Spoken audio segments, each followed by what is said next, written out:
আমার এলাকায় কি বুঝলেন, কদিন আমাকে খুব গাল দিয়েছে এটা বলাতে। আমার এলাকা, আমি নাম করব না গ্রামে, এই তো মোবাইল চলছে, ওরা শুনতে পাবে, সবাই শুনে। তো নামাজে দাঁড়িয়েছে এরকম লুঙ্গি পরে, ও বেচারা আসরের নামাজে ঢুকেছে, ঢুকার আগে কিন্তু 4 ঘর লটারি কেটেছে, কোঁচড়ে রেখেছে। নামাজে একদম ফার্স্ট কাতারের মাল। নামাজে দাঁড়িয়ে এবার সিজদা করতে গিয়ে, টানাটানি করতে গিয়ে মালটা পড়ে গেছে। পেছনে যে মালটা ছিল তার, সে হারাম করু ওই লটারিওয়ালায়, সে সিজদায় গিয়ে দেখেছে আল্লাহ এত বরকত, ধরে মালটাকে ভরে নিয়েছে। বাস বাইরে গিয়ে মগরবের পরে মিলুচ্ছে, মাল পড়ে গেছে 10,000। আজকে মুসলমানের কাছে কি করে লটারি হালাল হলো? কে অনুমতি দিল? কোন মৌলবি বলেছে আপনাকে? কোন হুজুর বলেছে লটারি হালাল? আজকে মুসলমানের হালত জানে। এ হারামখোররা লটারি কাটে তো কাটেই, মসজিদে নামাজ পড়তে গিয়ে জুম্মার দিনে দোয়া করে আল্লাহ যেন 1 কোটিটা লেগে যায়। ঠিক বললাম না ভুল বললাম? আরে মোবাইলে পাবেন, বাংলাদেশের এক চাচা দোয়া করছে, আল্লাহ গো 1 ঘর কেটেছি, আল্লাহ যদি 1 কোটি লেগে যায় আজ জীবনে মসজিদ থেকে বেরোবো না। এই হারাম দোয়া কখনো আল্লাহর কাছে করা যায়? কিন্তু মুসলমান করে। আমার এলাকায় কি বুঝলেন, কদিন আমাকে খুব গাল দিয়েছে এটা বলাতে। আমার এলাকা, আমি নাম করব না গ্রামে, এই তো মোবাইল চলছে, ওরা শুনতে পাবে, সবাই শুনে।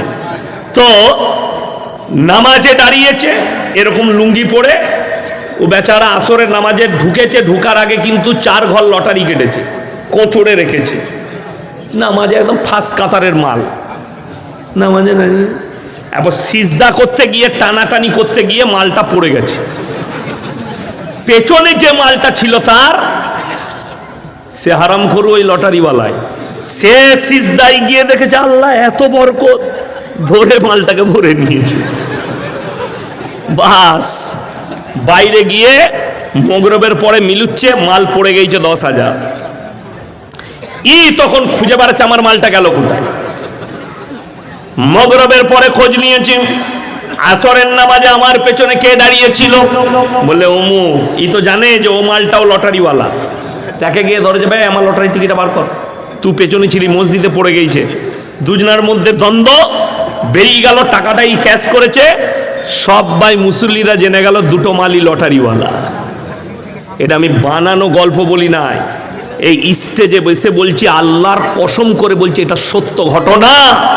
কেউ যদি মনে করেন এটা বানিয়ে বলছে, না, এটা সত্য ঘটনা বলছি আমি। সেই ইমাম সাক্ষী আছে, সেই মসজিদের মুক্তাদিরা সাক্ষী আছে। এইটাই হচ্ছে দুঃখ। হাইরে নামাজ পড়ছে, প্রশ্নগুলো এইখানে জমা রাখেন, লাস্টে দেখবো, লাস্টে বীজ মারবো এগুলো। এখন যেটা করছি সেটা করতে দেন, ঝামেলা করবেন না। আমার ভাই, বড় দুঃখের সঙ্গে বলছি যে মুসলমানের কাছে মদ কি করে হালাল হয়ে গেল, মুসলমানের কাছে লটারি কি করে হঠাৎ হালাল হয়ে গেল। লটারি হারাম যদি বলেন এর দলিল দেন, সকলে বলুন। ভাগ্যের মালিক কে? ভাগ্যের মালিক যদি আল্লাহ হয়, আজকে আমাদের সমাজের মুসলমান ভাগ্যের মালিক কাগজকে মনে করেছে, ভাগ্যের মালিক জ্যোতিষীকে মনে পড়েছে। আপনাকে দেখিয়ে দেবো কাকে গাল দিব। আমাদের মতো টুপি লাগানো, দাড়ি লাগানো 100টা হুজুর হারামখোর মোবাইলে অ্যাড দিচ্ছে ফেসবুকে, 100টা। কারা? তাবিজওয়ালারা। ছেলে হচ্ছে না, মায়েদের দুর্বলতা, 5 বছর ছেলে হয় নাই, নামাজও পড়বে না, আল্লাহর কাছে কাঁদবে না ছেলের লেগে, কিন্তু ওরা খালি সুযোগ খুঁজবে, সালা বিনা পয়সায় ছেলে কি করে হয়ে যায়। আমাদের দেশে স্বামীর পাশে না শুয়েও ছেলে হয়। খ্যাপা নিকি, আরে জানো না কেন? হুজুর বলছে, বাবা যাদের বাচ্চা হয় না, যাদের ছেলে হয় না, চিন্তা করো না বাবা, পাথর চাবড়িতে মা তুমি 3 দিন গিয়ে শুয়ে ছেলে হয়ে যাবে, যা বুঝো করগা। সালা মাজারে শুলে 3 দিন ছেলে হয়, এরা বলছে। আর মেয়েরা খুঁড়ি খুঁড়ি গিয়েও 3 দিন শুয়ে আছে। খেপি, স্বামীর পাশে শুলে তবে ছেলে হয়। সমাজটা শেষ করলো এক শ্রেণীর ভণ্ড হুজুর। কম শেষ হয়ে গেল এদের কারণে। বলছে আমার তাবিজে বেটা ছেলে হয়, আপনাকে নদিয়া মুর্শিদাবাদে দেখিয়ে দেবো, খোঁজ নিয়ে দেখুন সে হারাম করে একটা বেটা নাই। আমাদের তাবিজে বেটা হলে পঞ্চায়েতগুলো আমাদের দখলে হতো। কথা বুঝতে পারেননি? ইসলামে কটা বিয়ে করা যায়? চারটা বিয়ে করতাম, বছরে একটা করে বেটা, মার তাবিজার একটা করে বেটা, বছরে 4টা করে, 4 10 কত? 40টা। আমার কাছে যদি 40টা লাঠি থাকে, কেউ বাপের বেটার পঞ্চায়েত কাটতে পারবে আমার কাছ থেকে? কথাটা বুঝতে পারেননি? কিন্তু কে কাকে বুঝাবে যে তাবিজে যদি বেটা হতো তাহলে হুজুরের কি করে 2টো মেয়ে হলো রে? আমাদের মৌলবীদের অবাক হবেন, বিশ্বাস হাত দেখছে 50,000 বেতন পায়, পলাশিতে বসে এক হারামখোরকে হাত দেখাচ্ছে, বলে এটা কি? ওরে বাবরে, তোমার ভাগ্য খারাপ যাচ্ছে, তোমার এই দিকের রাশি গোলমাল, তোমার ভাগ্য গোলমাল, বউ তোমাকে ভালোবাসে না। এই দেখলে শালা রোজই ঝগড়া করে ঠিকই বলছে। কথাটা বুঝতে পারেননি? এমনি তো এখনকার বউরা যা বটে আমরা জানি। আমার ভাই, বড় কষ্টের সঙ্গে দুঃখের সঙ্গে বলছি, তুমি কার ওপরে বিশ্বাসী হয়েছ? আল্লাহ ছাড়া ভাগ্য কেউ বলে দিতে পারে? অথচ খোঁজলেন আমাদের দেশের লোক কত মূর্খ। ট্রেনে চেপে শিয়ালদায় নামেন, স্টেশনের বাইরে হারামখোর চট বিছিয়ে বসে আছে, ছিঁড়া চটে, খেতে পাই না, মাথায় সরষের তেল লাগিয়েছে। আমি আজকে যে তেলটা লাগাইছি 100 গ্রামের দাম 450 টাকা। কত বললাম? 450। কিনে লাগাই না। একজন বললে হুজুর আপনার চুল উঠছে বোম্বাইয়ে, বলে কিনে দিয়া, বলে লোকের ঘরেই তো আমরা খাই, তা দিস তা দে। তো 2 বোতল কিনে দিলে, মানে চল লাগাই গা, ওই তেলটা লাগাই। আমরা মৌলবীরা বড় কষ্ট লাগে, সর্ষের তেল মেখে এসছে হারামখোর, চট বিছিয়ে বসেছে, অ্যাটার্চি খুলে, অ্যাটার্চিতে আছে কি? আংটির পাথর, আংটির পাথর লেখে 50,000 বেতন পায়। অফিসে গিয়ে বলে এই চা নিয়ে আয়, আনছি স্যার। তার এতটা পাওয়ার, অফিসে গিয়ে কর্মচারী আছে চা বোয়ানো, খাবার বোয়ানো, খাতা বোয়ানো, সে পায়ে পা লাগিয়ে চেয়ারে বসে চাকরি করে। অথচ তাকে হাত দেখিয়েছে, যদি একটা পাথর খালি বিক্রি হয় তবে হারামখোর কি খেতে পাবে? কি? 3টে পরোটা, আনলিমিটেড তরকারি, একটা সিদ্ধ ডিম, একটা কাঁচা পেঁয়াজ আর কাঁচা লঙ্কা, 30 টাকা, ওইটা খেতে পাবে। আর যে অফিসে কাজ করছে সে কি খেতে পাবে? গাওয়া ঘিয়ের পরোটা, কাবাব, শাম্মি কাবাব, পোলাও নিয়ে এসো, অর্ডার করবে। কিন্তু দুঃখের বিষয়, কেউ বলে না কোনোদিন তুই যে আমাকে ভাগ্যের পাথরটা দিচ্ছিস ওইটা তোর গলায় রাখ, কাল থেকে মমতা খালার পাশে থাকবি, তুই হারামখোর চটে কেনে বসে। যার কাছে যেমন আমাদিকে এসে বলে দিনে 10,000 রোজগার করে, মাসে কত হলো? কথা বলে না? মাসে কত? 3 লাখ। ইমামের বেতন কত? 5,000। কিন্তু এসে বলছে 3 দিন ভালো বিক্রি বাটা হয় নাই। খুব গোলমাল চলছে ব্যবসা। কি করতে হবে? বরকতের তাবিজ দেন। ভাই হুজুরের তাবিজে তোর ব্যবসায় বরকত হলে হুজুর কেন 5,000 বেতন পাবে? আগে তো আমরা বরকতটা লুবো। বর্ধমান জেলায় রাইস মিল গেল তো আমার ঘরের কাছে, সব থেকে পশ্চিম বাংলার বড় রাইস মিল আমার বাড়ির কাছে, ভদ্রেশ্বর রাইস মিল, লাল বাবা গোল্ড, যার 1 নম্বর চাল ব্র্যান্ড, পশ্চিম বাংলার মধ্যে নাম্বার 1 ব্র্যান্ড হচ্ছে লাল বাবা গোল্ড, আমার ঘরের কাছে। ওই রাইস মিলগুলো তো আমাদের বাপ বেটার হতো, তাবিজ মেরে টেনে নিতাম। আচ্ছা, এরকম বোকা লোক পৃথিবীতে আছে? লোককে বড় লোক করবে, নিজে গরিব থাকবে? আছে কেউ? না। তাবিজে যদি বরকত হবে তো তোরা কেন বড় লোক হবে? আমাদের যুবক যুবতীরা জানে না, এরা যে কেন স্কুলে আর কলেজে পড়ালেখা করছে আমরা ভাবি না। আপনি ভেবে দেখুন, আমাদের মৌলবীদের ট্যালেন্ট আছে না নাই? মাদ্রাসায় পড়েছি আমরা, মৌলবী হয়েছি, হাফেজ হয়েছি, কারি হয়েছি, কিন্তু একটা ছেলে বলছে আমরা শিক্ষিত, এরা মাদ্রাসা ছাপ। মাদ্রাসা ছাপের লাভটা জানিস কি? লাভ শুনেলেন, 6 মাস প্রেম করেছে, ফোন সুইচ অফ। কে? রানু আর ফোন তুলে না। ই তখন হুজুরের কাছে গিয়ে বলছে না, হুজুর কি হলো? 6 মাস এত মহব্বত করি, ফোন আর তুলছে না, সুইচ অফ। হুজুর তাবিজ করে ফোন খুলে দেবে? হুজুরের তাবিজে ফোন খুলে যাবে? আচ্ছা, এরকম পাওয়ারফুল তাবিজ কারো কাছে আছে? ফোন খুল। আমাদের তাবিজে যদি সুইচ অফ ফোনের খুলে যেত, সব থেকে প্রথমে মোবাইলের টাওয়ারগুলো উড়িয়ে দিত। তোরা যা পাপ করছিস, আর তোদের মোবাইলগুলো সব বাষ্ট করে দিন তাবিজ মেরে। কে কাকে বুঝাবে? বলছে কত লাগবে? বাবাজি 5001 টাকা দিনে মোবাইলের সুইচ খুলে যাবে। কতদিন লাগবে? 1 সপ্তাহ লাগবে। 1 সপ্তাহে 5001 টাকায় মোবাইলের সুইচ খুলে যাবে। বললে বাবা, এর থেকে ভালো লাইন যদি থাকে, আপনি আমাকে কত টাকা লাগবে বলুন, মেয়েটা এনে দিতে হবে। বললে বাপ, আমার 20,001 টাকা। এদিকে কে বুঝাবে? মূর্খ, কলেজে পড়ে। দেখলে শালা 20,001 টাকায় যদি মেয়েটা আমার কাছে চলে আসে, হারামখোর, ওর বাপের ছাগলগুলো চুরি করে বেচে দিয়েছে। যা বুঝে করগা। ছাগল চুরি করে বেচেছে, বাপের মোটরসাইকেল বেচেছে। হুজুরকে যা হোক করে 20,000 টাকা লাগবে। 20,001 টাকা দিয়েছে। বলছে মেয়েটা চলে আসবে 14 দিনের ভেতরে তোর কাছে। আচ্ছা, এরকম বুকা লোক কেউ আছে? আমাদের তাবিজে যদি মেয়ে আসে, তা মেয়েটা তোর কাছে যাবে কেন? আরে আমাদিকে 5,000 করে বেতন দিচ্ছেন। আমাদের তাবিজে যদি মেয়ে যাতায়াত করত, আমরা মৌলবীরা কেউ মাদ্রাসায় পড়াতাম না, আর ইমামতিও করতাম না। কেন? খোঁজ লাগাতাম বাপের একটা বিটি বড় লোক কে আছে, তাবিজ মার আর টেনে রে, বড় লোকের জামাই, কিচ্ছু করা লাগবে না। কথা বুঝতে পারেননি? আমরা বুকা নাকি? কিন্তু মূর্খ হচ্ছ তুমি, গন্ড হচ্ছ তুমি। ইয়াসিনের মতো 100টা মৌলবি আর 100টা হুজুর ধরা পড়বে কিয়ামতের দিনে। সমাজকে ধোঁকা দিয়েছো, প্রতারণা করেছো, প্রবঞ্চনা করেছো।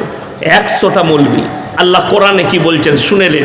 আপনারা মনে ভাববেন না এই লোকটা, এই বক্তারা ধোয়া তুলসী পাতা, এই মৌলবিটা ধোয়া তুলসী পাতা।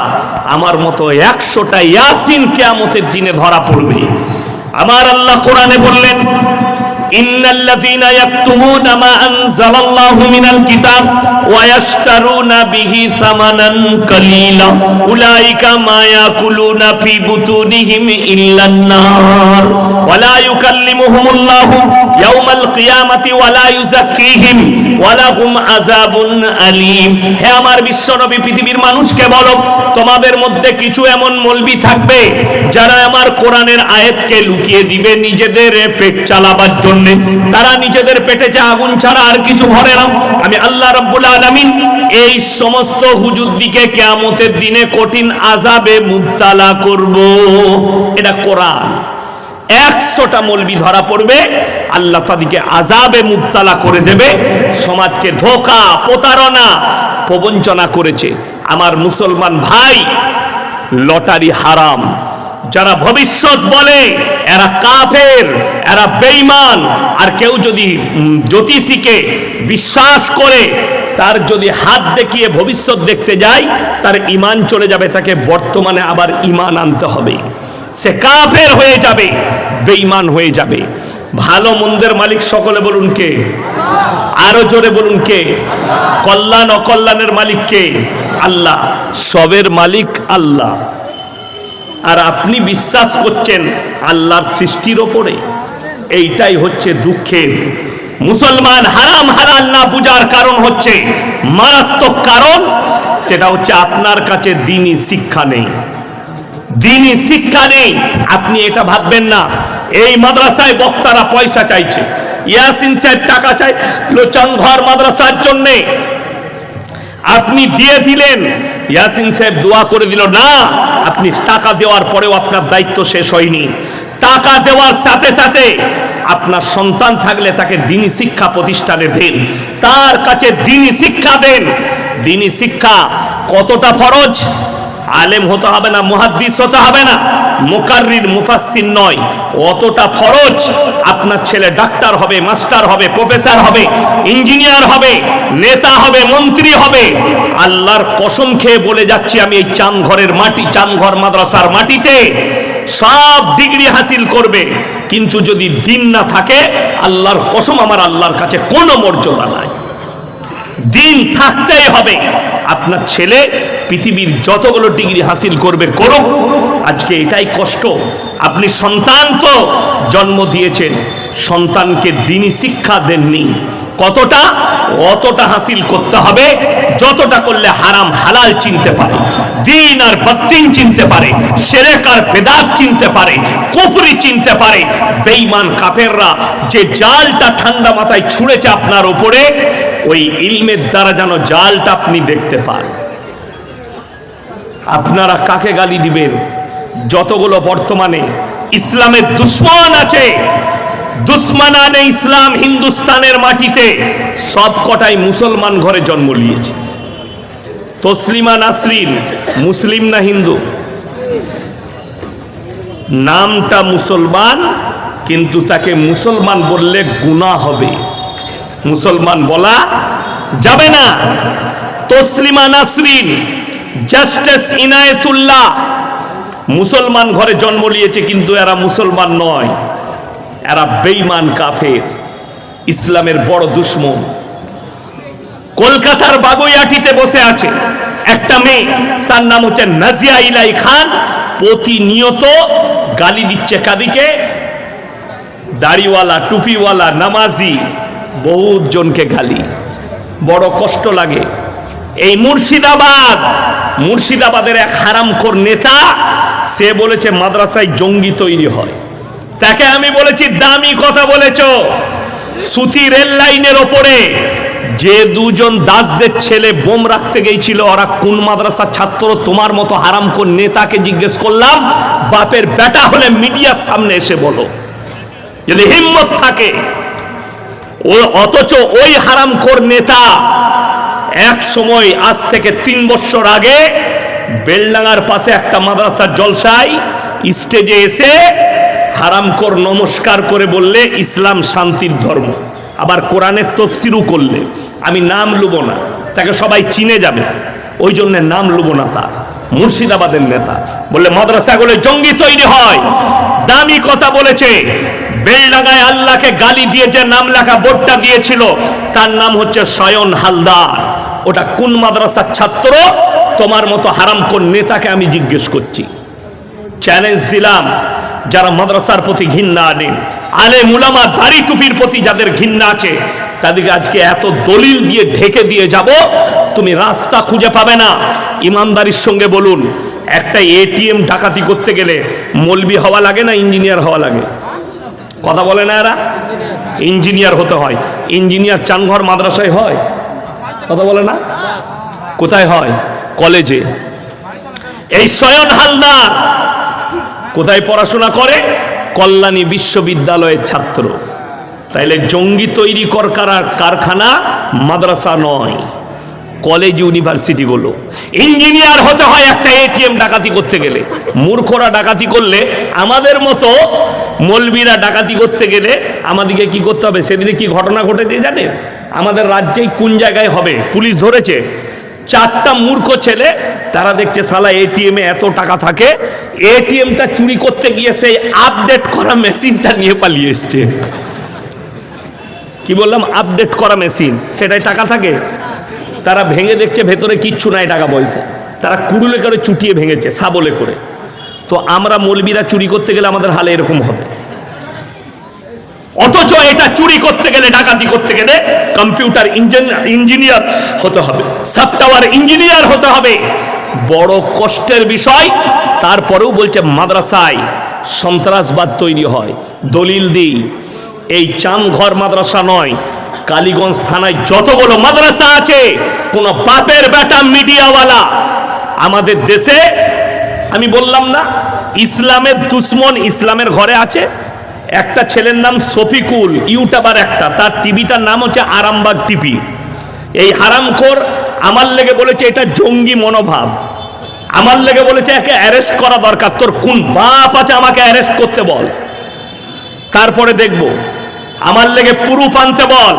আর সব থেকে বড়, মিডিয়ার মধ্যে পশ্চিম বাংলায় যদি দাঙ্গা লাগানোর কাজ করছে, এই হারামখোর শফিকুল করছে। মুসলমানের একে যে মুসলমান ভাববে তার ঈমান চলে যাবে। আমি ইয়াসিন ফতোয়া দিলাম, আমার এই ফতোয়া পশ্চিমবাংলার কোনো বাপের বেটা মৌলবি কেটে দিলে আমি আর জীবনে বক্তব্য রাখবো না। আমি 10 মিনিট সময় নেব।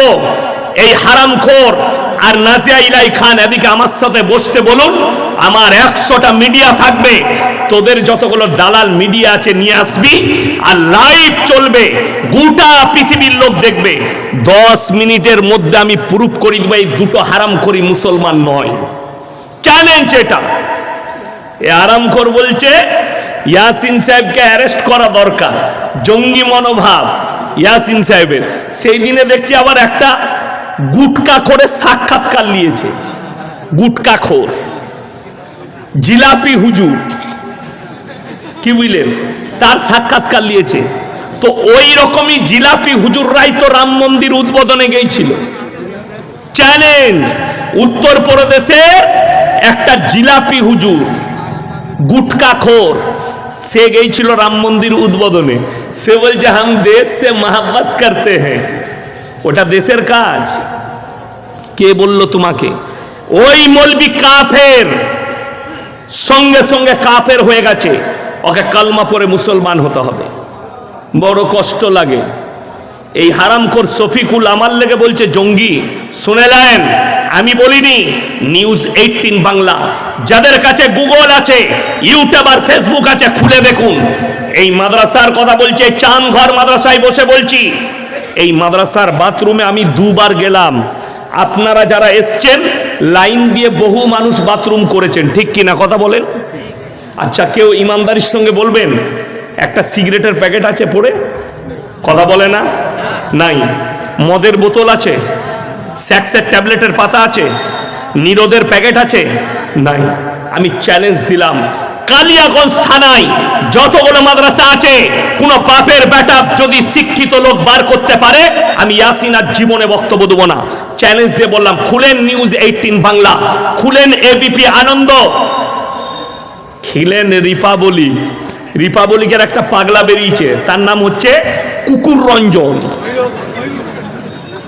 ময়ূক লয়, ওর নাম হচ্ছে কুকুর রঞ্জন, রেখেছি আমি। 4 চোখো, কি বুঝলেন? ভারত দুটো দেশের মধ্যে সম্পর্ক খারাপ করানোর যে দায়িত্ব পালন করেছে সেটা হচ্ছে মিডিয়া, অন্য কেউ নয়। ভারত আর বাংলাদেশের মধ্যে সম্পর্ক নষ্ট করেছে, সম্প্রীতি নষ্ট করেছে এই হারামখোর মিডিয়া।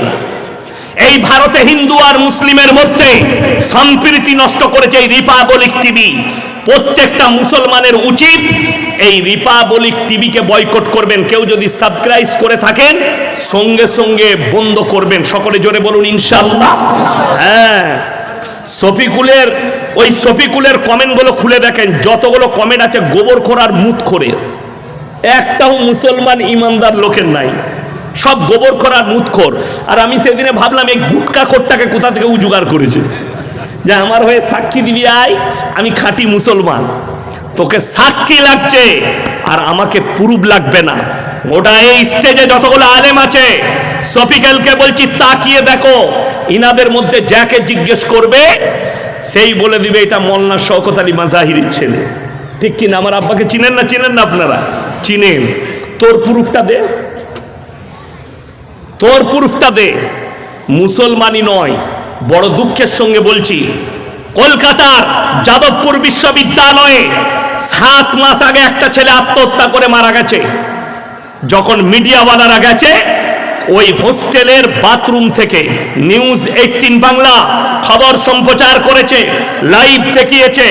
এই দেখেন, সেখানকার বাথরুমে মদের বোতল, সেখানকার বাথরুমে সেক্সের ট্যাবলেটের পাতা, সেখানকার বাথরুমে নিরোদের প্যাকেট, সেখানকার বাথরুমে গুটকার প্যাকেট। এমনকি প্রতিবেশী যারা আছে অমুসলিম মা বোন, তারা সাক্ষী দিয়েছে যে আমাদের মেয়েদের বিবাহ হলে ওই কলেজের স্টুডেন্টরা ছাদ থেকে বলতো, দিদি আমরা থাকতে আবার অন্য ছেলে খুঁজছেন, এইভাবে টন কাটতো। এই চাঁদঘর মাদ্রাসা আশেপাশে যারা বাস করেন, একটা ইমানদার লোক আপনি ইমানদারির সঙ্গে এখানে দাঁড়িয়ে বলুন, আপনাকে কেউ হাত লাগাবে না যে এই মাদ্রাসার ছেলে গিয়ে আপনার মেয়েকে কি ধর্ষণ করেছে। আপনার মেয়ে বিয়ে লাগলে এই মৌলবীরা গিয়ে টন কাটে, তালবিলিমরা গিয়ে টন কাটে, একটা প্রমাণ দিতে পারবেন না। আরে মানুষ যদি তৈরি করার কারখানা হয়, এই মাদ্রাসাগুলো, জোরে বলুন সুবহানাল্লাহ।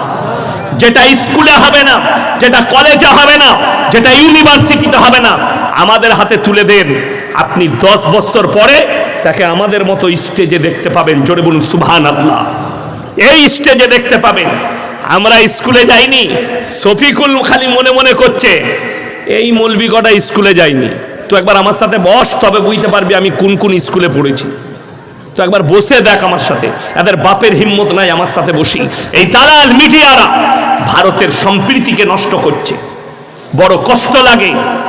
1000-এর বেশি, আমার 1 লাখের বেশি জলসা ছুটছে, আমি 1000-এর বেশি ইনভাইট করেছি।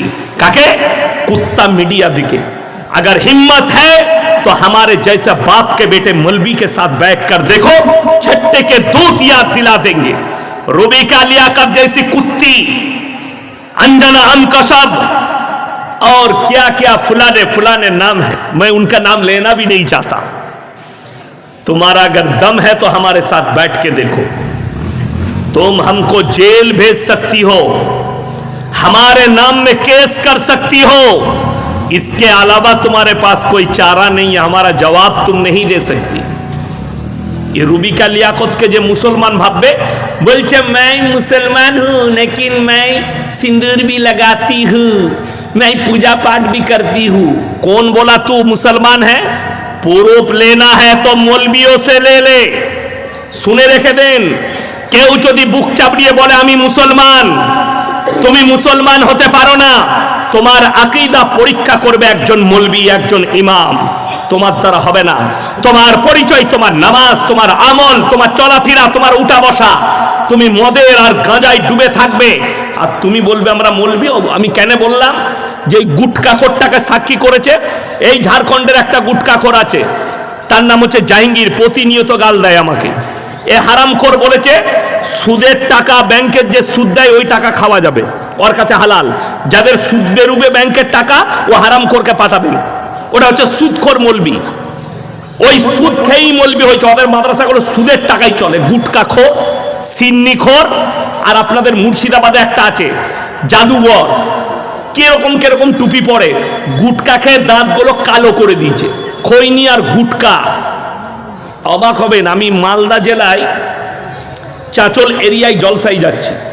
এই মাসের কথা বলছি, এই আগের মাসের, এটা জানুয়ারি, এর আগে কোনটা গেল ডিসেম্বর। তো আমার বাড়ির জন্যে ফ্যামিলি আমাকে ফোন করলো, আমার স্ত্রী, মিক্সচার মেশিনটা নষ্ট হয়ে গেছে। আমি বললাম অনেক দিন হয়েছে, চলো নতুন কিনে নিই। তো এক জায়গায় ঢুকলাম, হলো না। তো সেখানে ঢুকে আমি চা খাচ্ছি এক জায়গায়। একজন বললে হুজুর চা খান, দাও। আমি আর আমার ড্রাইভার চা খেলাম। চায়ের পরে সেই চায়ের দোকানের লোকটা কি বলছে জানেন? হুজুর একটা সিগারেট দেবো। আমরা সিগারেট কি দিবি আমাকে? আমি অবাক। আমি বললাম না ভাই, খায় না। বলে আমাদের মৌলী সাহেব তো খায়। আমি না, হ্যাঁ সে খাবে। তখন আমি বুঝতে পারলাম ও হচ্ছে জিলাপি হুজুর আর গুটকা খোর, ও তো সিগারেট খোর। ওদের কাছে সিগারেট ফিগারেট গুটকা সব চলবে, ওদের দাঁতগুলো এরকম। এই হারামখোর মুর্শিদাবাদে, ওর নাম হচ্ছে জুবের, ফতোয়া দিচ্ছে দেওবন্দিরা আহলে হাদিসরা মুরগি জবাই করলে সেটা খাওয়া যাবে না, হারাম। ফতোয়া দিচ্ছে এদের ঘরে বিটির বিয়ে দিলে বিবির তালাক পড়ে যাবে। আমি দেখলাম যখন আমাদের ঘরে বিটির বিয়ে দিলে বিবির তালাক পড়বে, তাহলে মালটার খোঁজ নিতে হবে এর ঘরের হাল কি। আমি ভগবান গুলাই জলসা করতে গিয়ে খোঁজ নিলাম, খোঁজ নিয়ে দেখলাম ওর বিটি পালিয়ে গিয়ে দেওবন্দি ঘরে বিয়ে করেছে। আমরা তাহলে তো ওর বউটাই তালাক হয়ে আছে। কথাটা বুঝতে পারিনি? ফতোয়া দেওয়া সহজ, আমল করা বড় কঠিন। এদের সঙ্গে মুলাকাত করলে বিবির তালাক হয়ে যাবে। আর আল্লাহর কসম স্টেজে বলছি, মালদা জেলার কালিয়াচকে রাত 2টোয় দাঁড়িয়েছি, একজন 3 তালা টুপি পরে হুজুর এলো বাইক নিয়ে, এসেই বলছে হুজুর একটা সেলফি তুলবো। আমি তুলো, সবাই তুলছে, তুমি কেন বাদ থাকবে? তো আমি ফল কিনছিলাম, সেলফি তুললো, আমার সঙ্গে মোলাকাত করলো, দিয়ে আমাকে বলছে হুজুর কিছু খাবেন? আমি বললাম না, আমি খেয়েই এসছি আর বাড়ির জন্য ফল কিনছি। আমি তাকে বললাম ভাই একটা কথা বলবো? বলে বলুন। আমি বললাম তোমাদের মুফতি জুবের গুটকাখোর জিলাপি হুজুর ফতোয়া দিয়েছে যে এদের সঙ্গে মোলাকাত করলে বিবির তালাক পড়ে যাবে, তা আপনার কি হবে? বলছে ও তো হারামখোর মৌলবি, এমন এটা স্টেজে আপনি বলতে পারবেন? বড় দুঃখের বিষয়, ফতোয়া তারা দেয় কমের জন্যে, অথচ আমল করে না। আমি আপনাকে বললাম না, এক শ্রেণীর আলেম কিয়ামতের দিনে মারাত্মক পাকড়াও হবে। এই শ্রেণীর আলেমটাই শফিকুলের কাছে দাঁড়িয়েছে, আরে কে তাকে চিনে না, কোথা থেকে মালটাকে ধরেছে, সেও মুসলমান নাকি সন্দেহ, তাকে সাজিয়েও নিয়ে আসতে পারে, কোনো রাস্তার চাচা হতে পারে, কোন মসজিদের ইমাম টিমাম লয়, চাচা। আর যদি হয়ে থাকে তার ইমান এমনি চলে গেছে, খালি শফিকুলের চ্যানেলে আসার কারণে তার ইমান চলে গেছে। আমি ফতোয়া দিলাম, যা পারবি কর, আমি দেখে লুব। আমার ভাই, ইমানদারির সঙ্গে বলে যাচ্ছি, নামাজ 5 ওয়াক্তের ফরজ না ফরজ লয়? হাত তুলে সবাই বলুন আজ থেকে নামাজ পড়বো, জোরে বলুন ইনশাআল্লাহ। কোরআনের পক্ষে সবাই আছি না নাই? জোরে হাত তুলে বলুন, জোরে একবার আওয়াজ দেন, বলুন ইনশাআল্লাহ। কোরআন এক মুকাদ্দাস কিতাব, যা তালিম মাদ্রাসায় দেওয়া হয়। আমার ভাই, আপনাকে বলে যাচ্ছি, পৃথিবীর যতজন আছে, যতগুলো পরমাণু আছে, সব শক্তি যদি একদিকে দাঁড়িয়ে যায়, আল্লাহর কসম করে বলছি, কোরআনের একটা জের জবরকে মিটাবার ক্ষমতা পৃথিবীর কোনো শক্তির নাই। বেঈমান কাফেররা ঠান্ডা মাথায় আপনার আমার কাছে এমন এমন নিয়ম এনে দিল, আপনি ইসলাম ছেড়ে বেঈমানের আখলাকটাকে নিজের আখলাক মনে করেছেন, বেঈমানের কারবারটাকে নিজের কারবার মনে করেছেন। তা না হলে ইমানদারির সঙ্গে বলুন, ইসলামে গান বাজনা হারাম না হালাল? ইসলামে গান বাজনা হারাম। মুসলমানরা ফাংশন করছে না করে না? কথা বলেন। চাঁদা তুলে এরকম জলসার মতো টাকা তুলে গ্রামে রাস্তাঘাটে ফাংশন করছে মুসলিম ছেলে সেক্রেটারি। শুধু তাই নয়, টাকা নিয়ে, হালাল টাকা, অথচ তারা কি করছে? ছেলে মেয়ের বিয়েতে গান বাজনা করছে। যদিও আপনাদের এদিকে হয় না, আমাদের বর্ধমানে আছে, মুর্শিদাবাদে আছে, অনেক জায়গায় আছে গান বাজনা ছেলে মেয়ের বিয়েতে। কত বড় হারাম কাজ! আল্লাহ তাআলা মাফ করুক এই কওমকে। এটা বেঈমান কাফেরদের ঠান্ডা মাথায় একটা বড় সাজিশ, আর তারা কামিয়াবি লাভ করেছে। আজকে আপনার সম্পর্ক উলামাদের সাথে নেই, আলেমদের সাথে নেই, আপনি সম্পর্ক ছিন্ন করেছেন আলেমদের সঙ্গে, আপনার সম্পর্ক ছিন্ন কোরআনের সঙ্গে, আপনার সম্পর্ক ছিন্ন রাসূল সাল্লাল্লাহু আলাইহি সাল্লামের আখলাকের সঙ্গে, হাদিসের সঙ্গে আপনার সম্পর্ক ছিন্ন। আজকে অবাক হবেন, আজকে সমাজে আপনি মনে করেছেন যে আমি ইনকাম করি তবে খাই। আল্লাহর কসম করে বলে যাচ্ছি, রুজির মালিক আল্লাহ।